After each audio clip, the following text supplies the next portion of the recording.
What's up, y'all? Today we have a fun experiment going, and that is how long can our solar system on our RV survive off-grid? We just moved into this farmhouse. Well, we got a lot of renovations to do in the meantime, so we'll be living in our RV and then using it as an office while we get these projects done. Even though we have the opportunity to hook up to electricity here, we thought it would be a perfect time to explore the power or lack thereof, our RV system. Let me show you what we're working with. All right, guys, so this is the lithium power system that we're working with to hold the energy that our solar collects. We have three lithium battle-born game changer batteries right here, a total of 810 amp hours it will hold, 5,000 watt Victron inverter, and then here are our solar chargers and our smart system stuff that lets us measure how much energy we're going to have. And we're going to put it to a test because we're going to check it every day until it gets a little too low. Let's look where we're at right now.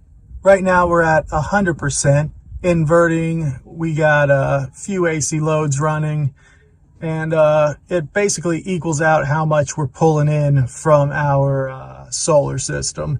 So we're looking good right now.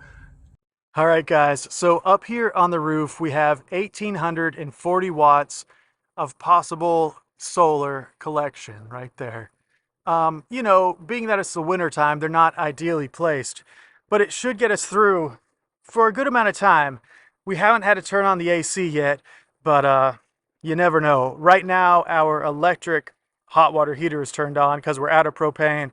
Once we fill up those propane tanks, we'll turn that to a gas-powered water heater to conserve a little more energy. But we do have a residential fridge in there, so we'll keep up with it day by day and let you know how it's going.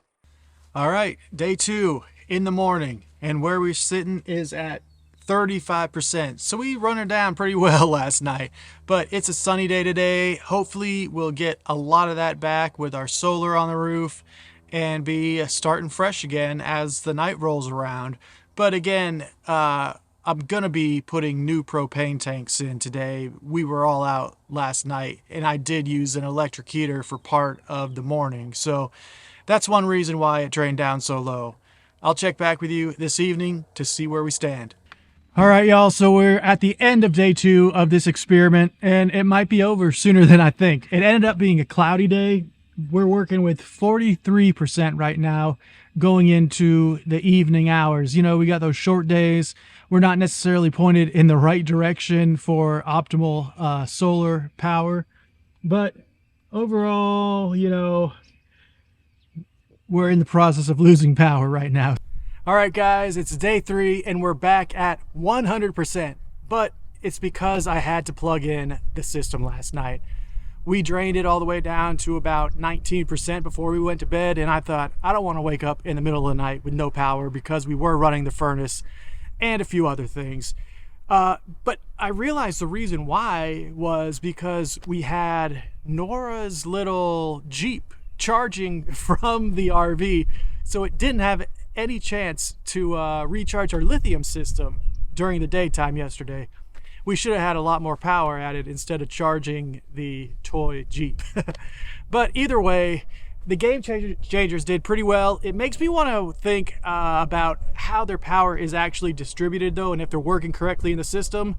That's why I wish we had the intelligence version of these batteries. It's a newer version. They weren't out when we installed these, but actually I got a first look at the Tampa RV show. Let me show you a clip from Tampa about what the intelligence RV batteries can do. All right, y'all, so one of the coolest pieces of new technology I found here is the Battle-Born Intelligence battery. There's intelligence built into it, obviously, to manage and see how each battery is operating. But better than that, you can see it yourself on a mobile device like this. Here's how it looks on an iPad. The top of this is how the entire system is functioning. Now, that's something that we have with our lithium battery system. But beyond that, as you scroll up, you can see each of these batteries and how they're performing. If they're in balance with the system, click on a battery and then you're brought right to that, and you can see not only the battery itself, but let me scroll up, or actually don't scroll, there you go. There you can see how the stats of that battery, and again, if it's a balance, the charge of it, and all that fun information. So you have an entire view of your system, not just an overview. So just to show you one last time, this is all the intelligence that we have in our system, showing the overall operation. That's why I would really like the intelligence batteries instead, is so I can see if these 3 batteries that I have are working in optimal capacity together within the system. So let me know what you think. Check out these Battleborn intelligence batteries. I want to get some replacements myself, but we'll see if that day comes. Thanks so much for watching the video. You're watching Driving and Vibing. We'll see you next time.